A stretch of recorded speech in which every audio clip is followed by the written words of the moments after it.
You're all set. Oh, very good. I just have coffee. Well, it's night here, so That's true. And I'm a rock star, so that's why. That's true too. I'm a very boring man. Well, welcome to the station of decapitation without your head. I'm Nasty Neal. I'm Treacherous, Trista. And we're joined by Titus Paar, director of Fear of the Woods, which is playing Shriekfest. It's very good to have you here. Isn't it amazing to have me here? It is. It's very amazing. Yes. Yeah, a very humble man. No, not at all. I've been drinking, celebrating that I'm part of Shriekfest and your crazy fucking TV channel, and let's tear it up. All right, sounds good. First of all, I've been admiring the painting behind you. What is this of? That's a deer in a man's body. That's very to the point. Yeah. Yeah. That's what we do here in Sweden. All right, I got to get to Sweden one of these days. Apparently, you should. We should hang out more. Yeah, it seems very cold though. Oh, not now. It's not winter yet, but okay. We have like tobacco we put under our lips and yeah, living the life here in Sweden. So hey, you got a party. I'm not working in an office, so we we create the stuff that people dream of. So dream of giant bears. I don't. It's more of a nightmare, I think.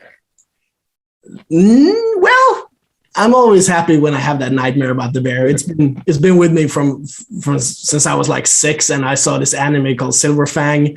It's a Japanese show from the 80s, and I just been dreaming about it since I was 6, and I wanted to make that feel into a live action movie, and finally we did it, and yeah, I'm pretty happy with it. So. Yeah, I loved it. I thought it looks great. First of all, so where did you shoot it? We shot it up in north of Sweden, like the Swedish Alps here. So it's all done on location. We froze our asses off. It was when we scouted the location, it was in October, so there was like this much snow. But when we were actually gonna shoot, like 2 days before Christmas, the snow was up here, like 2 meters. So it was a pain in the ass, and it was freezing, and it was 5 hours of daylight, and had this huge mechanical bear on set, and it was horrible but amazing at the same time. Yeah, how many days did that take to shoot? Then you only have 5 hours a day.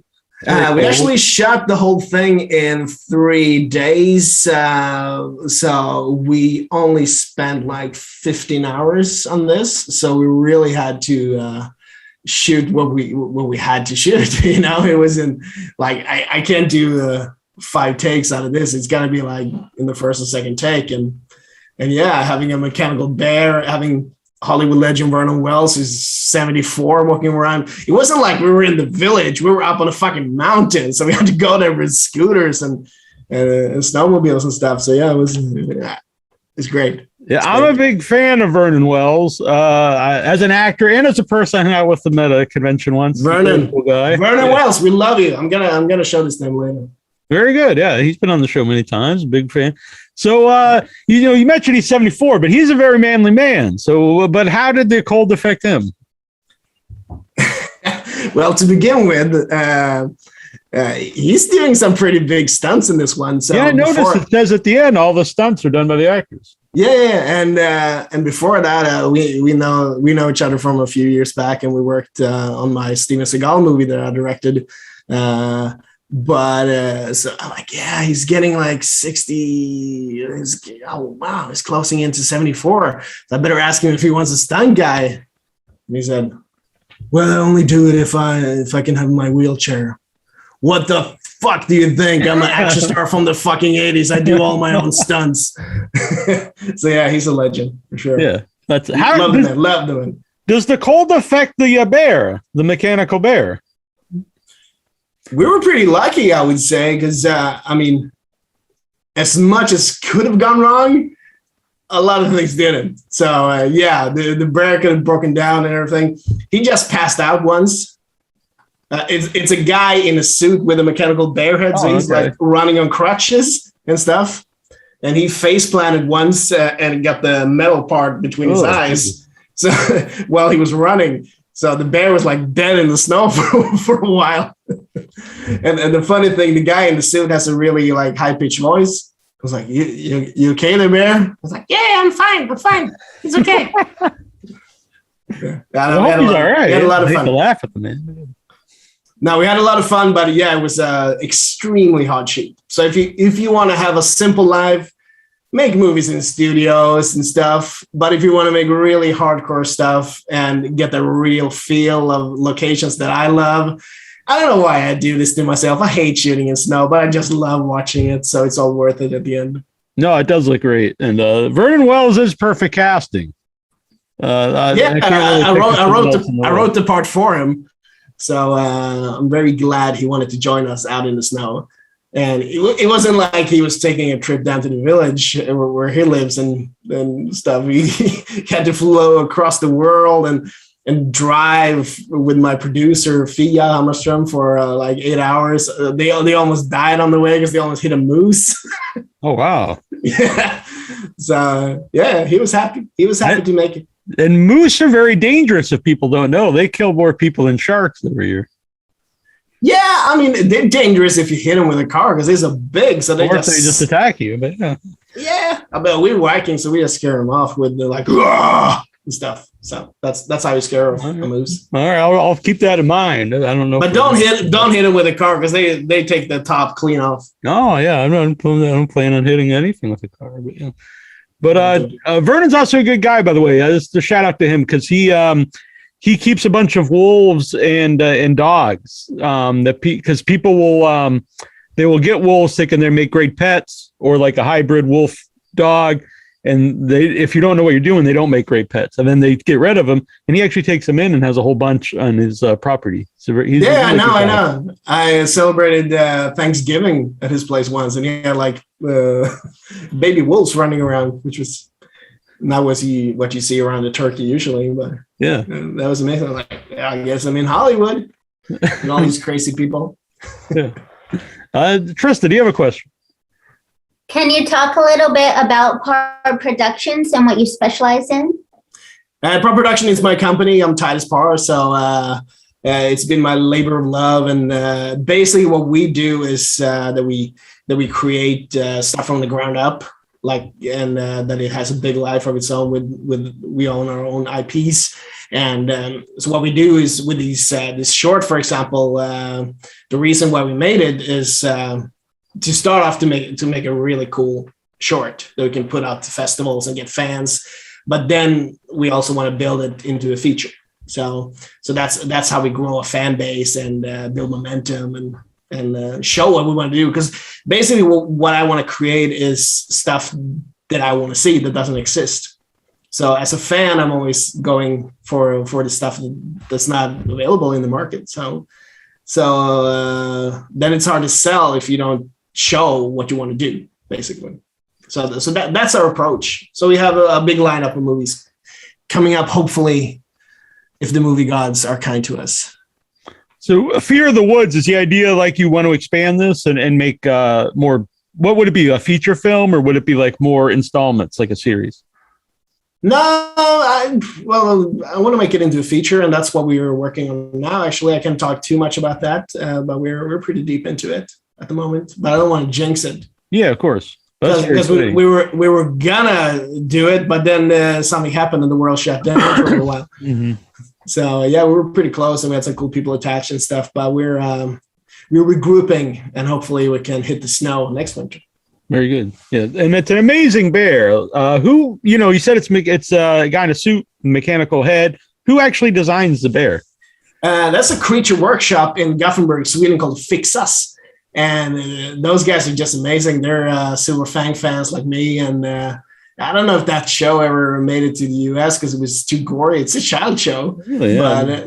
But they're like bears tearing heads off bear dogs and stuff. Yeah, it's really gory and bloody and really over the top 80s. So yeah, it was a passion of love for everyone, and everyone worked for free. Even Vernon came out for free. And we just did it because we love making movies together, and we have a lot of fun. So Fix Us was definitely the pulling point to actually making it happen, because we couldn't afford, and I never wanted to do like big VFX, like a CGI bear. Mm-hmm. And I didn't want to use a real bear because that's what I don't like about bear movies is they always look cute and cuddly. Like, yeah, this is the most vicious bear seen in a bear movie that I could think. Yeah, man. But other bear movies, they have like Bart the bear or someone, and you can see that he's like the cutest, cuddliest, and he's like, wow, because he's being trained to do that sound. But he's so cute. So we just wanted to create a big monster rather than a believable bear. Mm-hmm. So, and CG, when you do a CG big creature like that, there's always, to me, something about the weight. You could tell, even if it's done really well, you could tell it's not really there. But there's something, it's fun and scary about, you could tell that it's actually with the actors. Yeah, I mean, that goes back to my love of movies from like the Golden Age with the Spielberg stuff with Jaws and Jurassic Park. The first one is you can sort of see that it's a puppet. You can see that it's an animatronic, but it's so charming because you can see that it's actually there on camera. That's what makes it cool. Yeah. With the effects on CGI, it's not, you lose the charm out of it, and you can tell instantly. But if you know that the bear was there in the snow, you sort of get drawn into the movie magic. Yeah, I agree 100%. And this, because I think we said their charm, because even like, I don't say bad, but even not real, I'll say a bad, not even the kind of bad practical effects has that charm where it's fun, where I think bad CG just looks bad and it's not necessarily even fun to watch. I mean, just take E.T., for example. When they made a like remake out of E.T. and they added like CGI E.T., that just killed the whole movie. Yeah, same thing with Yoda. I think Yoda's a puppet's amazing. CG Yoda's flying around, not so much. I mean, it's not a single person that thinks that Yoda is there for real. I mean, they know it's a puppet, but right. They don't care. Maybe if you're 4 or something, but yeah, of course. But I mean, old school is the shit, man. Yeah. I also wanted to say Christian Arnold, Vernon's going to get, rightfully so, a lot of love for the movie, but the actor plays his son, I think, does a really good job and has a story arc within, a character arc within, the 20-minute short. Man, he's a trooper. He's not as insulated as Vernon. He's not as big, and he also doesn't have the big heavy fur. So I assume he was very cool. No, and I didn't allow him to wear a hat. I was like, hey, you're not wearing a hat with that hair, man. You look like Michael fucking Bolton. And no, I just found him on this casting website with the casting agents I work with, and I was like, they don't make guys like this anymore. He's perfect for this, and he's such a good guy, and he's an amazing actor. And he did all his own stunts. I mean, he threw himself off a cliff, and when he actually goes into the water, that's for real, everything. And that was so cold that day, so the waterfall had frozen. So we had to, my stunt guy had to hack a hole in the ice so he could even get in. And he just immersed himself in that cold water and got up. And we were out in the woods. I mean, it wasn't like he just got up and got into a sauna. Yeah. So he had to dress off all naked and be wrapped into blankets and then dry for 20 minutes to even get to a shower. So wow. Never complained. He's like, yeah, this was cool. So, those are the kind of actors you want to work with. Yeah. You don't want to work with whiny bitches. You want to, people think that acting is so glamorous. It's not on a movie like this, but it's really worth it when you see the end result for sure. Did he have a background in stunt work? Or did he just no, not at all. He had he's done some fantasy movies with fencing, and he's played Robin Hood, but no. And he's a dancer, so he was really good with stunt work like that. But no, so they all did their own stunts. Vernon, we dragged him through the snow, like when the bear is grabbing his leg, he's like, "Ah, you motherfucker!" And so without gloves through the snow, like, can we do another take? And he never complains either. He's like, Titus, I can't feel my fingers. And they were all like white because he was scratching the snow. Yeah. I was like, can you do another one? Yeah, sure. But I love it to be the last one. And everyone was like, "Oh, he's gonna lose his fingers." Like, no, it's cool. I'll do it. You said you did it for free, so hopefully you hooked him up with some good, Swedish food or drinks or something. Oh yeah, for sure. And we shared a bunk bed, him and me, because oh really? We were living out in a cabin. Yeah, so I think that's worth making a movie alone, to say I shared a bunk bed with Vernon Wells. Yeah, and it was so cute. He was like, after the shoot, he always does a Zoom call with his wife, who's amazing as well. And he just, I found him and just fell asleep on the phone because he was so exhausted. And because the fur he weighed was so heavy. It was like this old, like really big, like theater suit that weighed a ton, and waiting for the snow. And he fell all the time, and we all fell all the time because we had to wear snowshoes and stuff. But yeah, it was cool. And Ralph Beck, who plays the uncle, is also amazing. He's one of the finest actors I worked with as well. So great cast, great crew. Those were all my peeps, and we just love making movies together. Yeah. Trista, you have a question? Bring it on! I'm always interested in what scares horror creators. So do you have any fears or phobias you feel comfortable sharing? Snakes. Terrified of snakes. It's like Indiana Jones. Yeah. So yeah. Well, embarrassing in seeing really big bears out in the wilderness for sure. Especially after this movie. But yeah, snakes, I can't deal with it, which was really a bad decision to move to Australia for 2 years. But yeah, it was worth it. Did you see any real bears when you were making the movie? No, they were scared of our bear. So they kept the distance. Just bring bear with you. Yeah. I have seen a real bear just once when we were in New York, and my friend Annabelle at the time, she wanted to go up and feed it. And I was like, I know it's cute, but no, it's not. It's not. You saw a bear in New York? Yeah, in the Catskills. People think New York is like all city, but there's also mountains up in the Catskills. It was very funny though, because we saw it on the side of and it was in this area where it's like a lot of people like make their own signs and stuff. And I thought it was literally a sign in the yard. And I was like, oh, that's a cool bear sign. And I was like, wait a minute, is it moving? And it was. I was like, oh shit, that's a real bear. And then when we got to the hotel, it was in the parking lot. And, yeah, so you thought the bear was a sign. Yeah, it was not nearly as big as your bear, but it was still pretty cool. Well, they don't make bears like that. Yeah, hopefully, right. Sometimes Mother Nature plays the tricks on us. So yeah, we don't know what's out there. It could be. You never know. Very true. So you mentioned Steven Seagal movie, The Perfect Weapon. What was that like to direct Steven Seagal?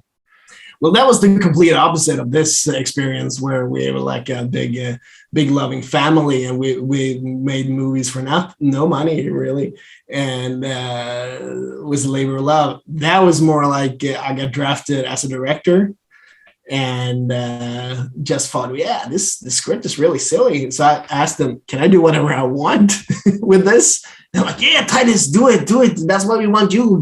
Give us something new and cool. So I was like, yeah, this is a ridiculous plot. Steven Seagal is the future leader of the world. This was before Trump. So then it didn't make any sense at all. So I just thought, I'll bring all these cool B action stars into this, like Vernon Wells and Richard Tyson from Kindergarten Cop and Seagal. And I'll just make it like it was made in the 80s, 90s with that style of when they take everything super seriously, but not really anyway. It's like larger than life. And so I just wanted to make the ultimate B movie, really, with all the pop culture references to do everything I liked as a 15-year-old guy myself, with Seagal, Van Damme, and all that stuff, in Arnold. So that was a tribute to the stuff I liked growing up. And yeah. So people, when it came out, it got a lot of criticism for being so B, but that wasn't really reflected in the marketing that Sony did. But yeah, it was supposed to be the ultimate B movie, so that's why it's B. Yeah. No, I understand. But how about Seagal himself? What was he like to work with? Exactly the way you think he's like to work with. A pain in the ass. But I've not heard good things. I didn't want to say anything. No, but I knew that coming into it. I mean, I had to live with him in China for a week to convince him to do this because he didn't want to make the movie to begin with because he didn't want to play a villain. So I had to trick him into believing that he wasn't the villain. So it was really like trying to play a game with him, trying to do all this ridiculous stuff that he's doing in the movie. Like there's like two Seagals and he kills himself and does all this ridiculous stuff in it. And so I had to trick him into doing a lot of stupid stuff, which I thought at the time he probably thought I was doing a lot of stupid choices as a director. But it turned out ridiculous and great, I think. Yeah. So what was that like living with Seagal in China? Oh man, how much time have you got on this? It was like I can write a book, and I always have great bar stories, but then people got to buy me a drink to share them, and some I will never share on the air because I still respect people. I understand. I appreciate that. But yeah, it was like small details, like we were eating in China. And he was going to grab a napkin, but he was too far away. And a normal person does this when you're trying to grab it. But he's Steven Seagal, so he doesn't do that. So he grabs a big knife, like, shua, fwa, and stabs the napkin, like, takes it to his mouth. It's just small things like that. And he was telling me that he, like, 3 months a year, he takes some time off and go chasing terrorists down by the border. So he works like border security, and he showed me a photo. Coming back to you, Tris, about the phobia, and he showed me a picture of a rattlesnake. I was like, "Oh, I hate snakes." He's like, "They don't bother me. I use snake magic on them." I was like, "What do you? Oh, I gotta know more. What do you mean, Steven?" Well, I offer them something, and in return, they give me safe passage. I gotta know more. So what do you offer them, Steven? Like, well, when am I driving and I see a snake on the road, I don't hit it. I just get out of the car and I say, "Please, Mr. Snake, move out of the way." And if they don't move, I go and I pick it up and I put it on the side of the road. And then he gets all serious. Only 3 try to bite me. You see, they're like people. Some are good, some are bad. Like, yeah, I want to die. I want to Seagal die. I'm gonna tell this story until I die. Yeah. So say what you want about Steven, but he's never boring. And I love that he's this larger than life character and that he actually exists for real. And basically he made my career in Hollywood. So I will always appreciate him for that. Yeah, he's not easy to work with now. Yeah. I love the stories though. Is filmmaking in Sweden? Because I don't know, I've never been to Sweden. Is that an easy thing to get into? Is there a big like Swedish film community? Well, sometimes. I mean, I think that's why the lot of me and the other 2 guys that made Kung Fury and Lights Out and Shazam. I mean, we come from very small villages. I come from the wilderness of Sweden. I don't come from Stockholm, and those guys don't do that either. So I think that's why we're taking over Hollywood more, because we learn how to make big movies for no money at all. And we don't take ourselves too seriously, but we take what we do super seriously. And so I think that's why we're very successful outside of Sweden.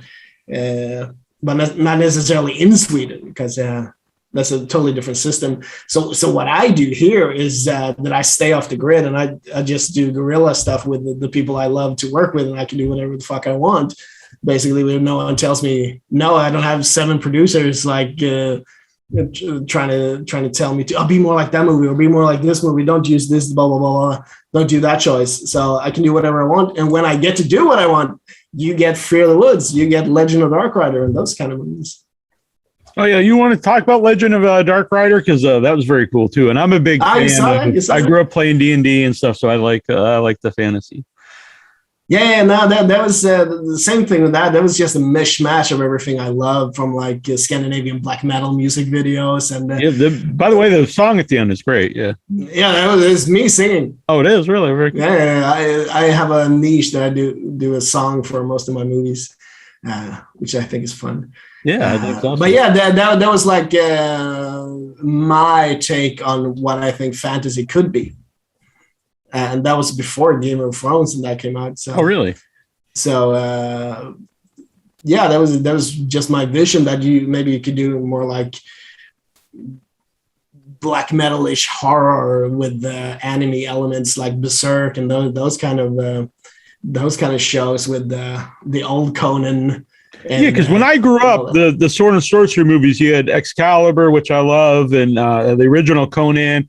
And then they kind of got away from like the more serious kind of dark stuff, and then it became more like the Hercules TV show, where it's kind of silly, and that's not necessarily my kind of or like Cena. Yeah. And I wrote this great script for it that's in the pipeline now. But I realized no one's gonna just take this movie without me showing what I want to do with it, because they never seen it before. So I had to make this short, and that's my like approach to getting features made. I make a short that's usually the first part of the feature. The same with Fear of the Woods. That's the first 15 minutes of the feature film. So that was my approach, and that one got really successful, and a lot because of John Carpenter saw the trailer for it. And, oh, really? That's pretty wild. And pushed that, and Dolph Lundgren, who is a buddy, so they helped elevate it to, and that led into me getting the Seagal gig, basically. Yeah, that's very cool.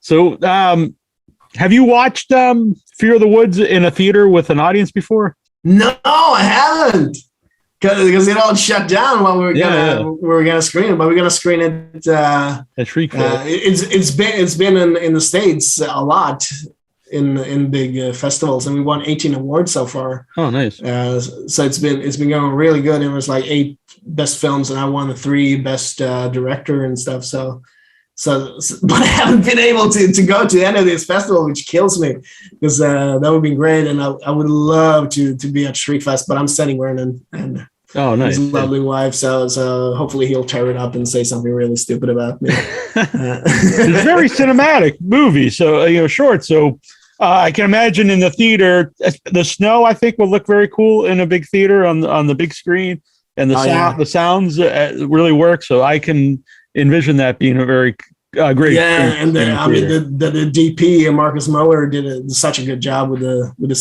cinematography, and he worked his ass off. I mean, it's long takes, but what you don't realize is that he's like going through all this snow with snow boots and falling and stuff with this big jig arm that he's got and everything, and the guy with the smoke cam is called, like running around putting snow, and the sound guy Stellan also just they all just killed themselves. It was great. Yeah, I love those guys, and I think all that comes through, that everyone really enjoyed making it. I think that's so important.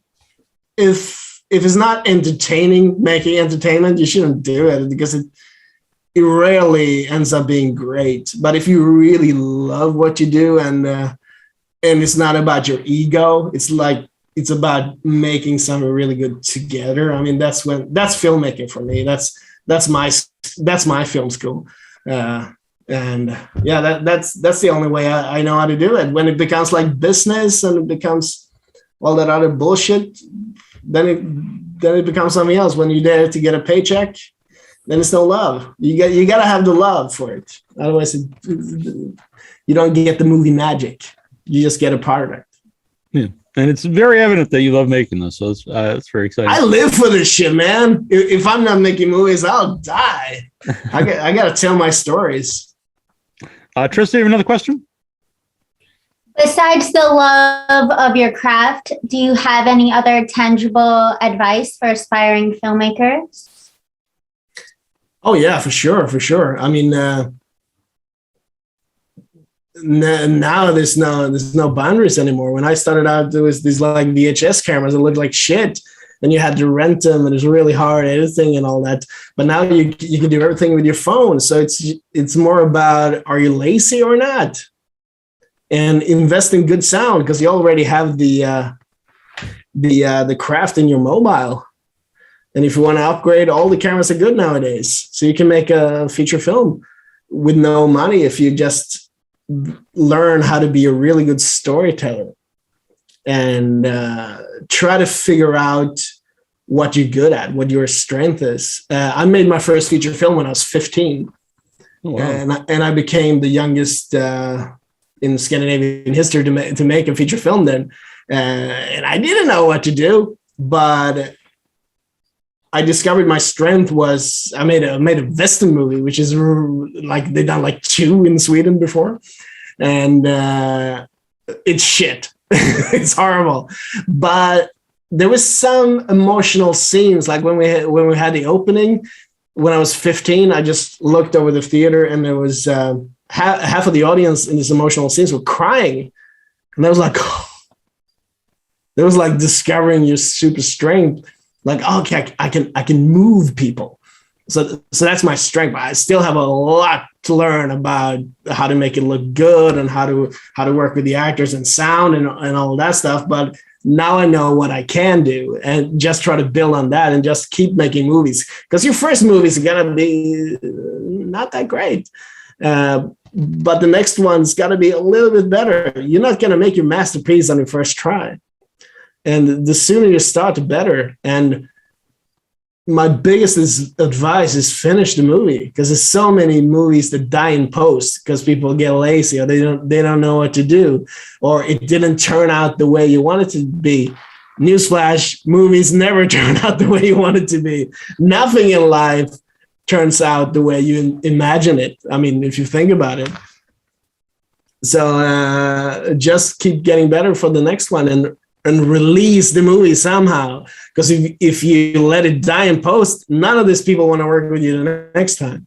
So and treat the people that works for you really nicely, and do favors for them. I mean, I get people to work for free for me all the time, because they know I pay them back in other stuff. Like my composer did like 3 movies for me for free, and I got him the gig on the Seagal movie, and my editor worked for free, and I got him to do like Hollywood trailers through my contacts and stuff. So we just help each other out. So be a helper.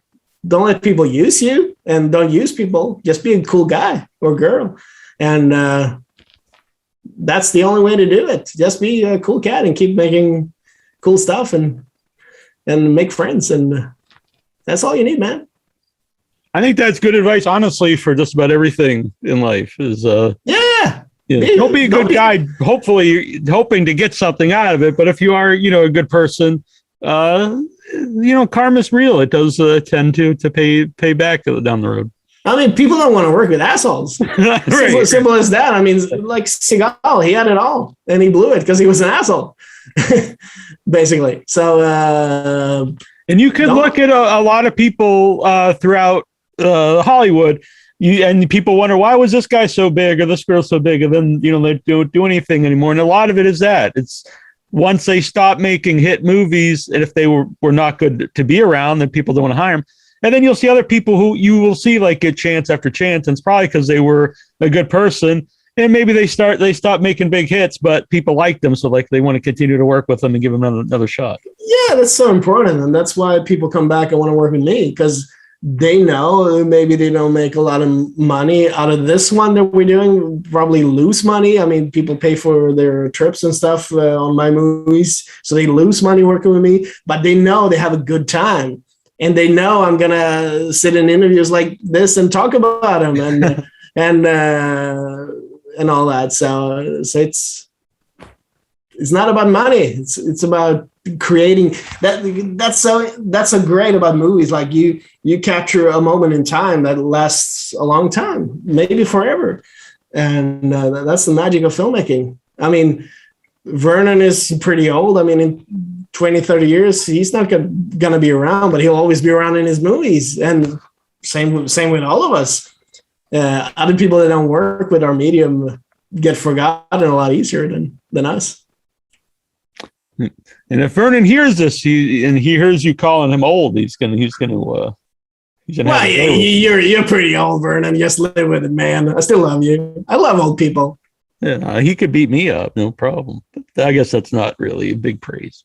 But no, Vernon's awesome. Yeah.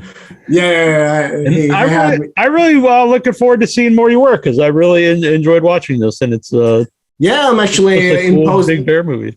I'm actually in post now on my next movie that I'm doing with my partner in crime and the love of my life. So we're making our first movie together. It's a Swedish horror thriller called Him that we're gonna release a little trailer for soon. And it's fun. It's fun. Oh, cool. Well, send it our way, and we'll post it on the group up on the website. You won't be able to escape it, man. All right, very good. And where can people follow you to see what you're up to? I don't know. I don't know. Not out into the snow and then follow your track. Google me. I don't know. I like this answer. Let them do the work. They can. You'll find a lot of crazy shit if you Google me, for sure. Let me know what you found, and if you watch my stuff on YouTube, leave a comment. It's always fun hearing your stupid criticism or your praises. It always brings a smile to my face that knowing that you cared. Either way, I made a Seagal movie. You're not gonna get trashed more than that. I mean, come on. That is a good point, though. When you go to Shriekfest or any festival. It does help out the films if you go and give them a rating on IMDb or whatever platform. Do whatever you want. Just watch my shit, and that makes me happy. If you want to let me know what you think about it, great. All right, fair enough. This has been very fun, Titus. I'm glad we got to talk with you. Me too. I mean, your background is amazing too. You put us all to shame, man. I need the distractions because no one cares about this fucking thing. Yeah. So. Hopefully, Shriekfest is gonna give us one of these guys. Very nice. So I'm gonna win that shit. I like this. Yeah. So I know it would be very fun to have you back. So maybe when the feature's coming out. Oh yeah, for sure. I love to do this stuff. All right. So. Yeah. And, congratulations. Thank you. You're welcome. My cat is tearing up my place. Oh, you moved up in the without head world. We love people with cats. Now we need to see the cat. Oh man! Yeah. Oh, I love the cat. He's as big as. That's what the bear's based off of. Is the cat. Get out of here! I love it. His name's Weirdo. Weirdo. Yeah, he does a lot of weird shit. Oh, he's very handsome. Yeah, I love him. He should be nice and warm. That's why he's got all the fur and the. Yeah, I shave him in the summer, so it looks like a weird lion. But to end this, I want to just, if you guys make movies out there and you're watching this, what are you doing watching me for? Go and grab your camera and go out and film your dream movie. Start today. Just take a little baby step. Don't sit around and watch TV. Make TV. Do it. Follow your dreams. Go. Turn this shit off. Go. I'm going to get out of here and go make my own thing right now. So yeah, what are you doing? Talking to me for? Go and make. You can make like a stop motion movie out of these guys behind you. I like this idea. I'm a big fan of stop motion. All right, very cool. Good to talk with you. It's been amazing. Yep. Have a good day or night or Thank whatever. you. Bye. Peace. Bye. Thank you.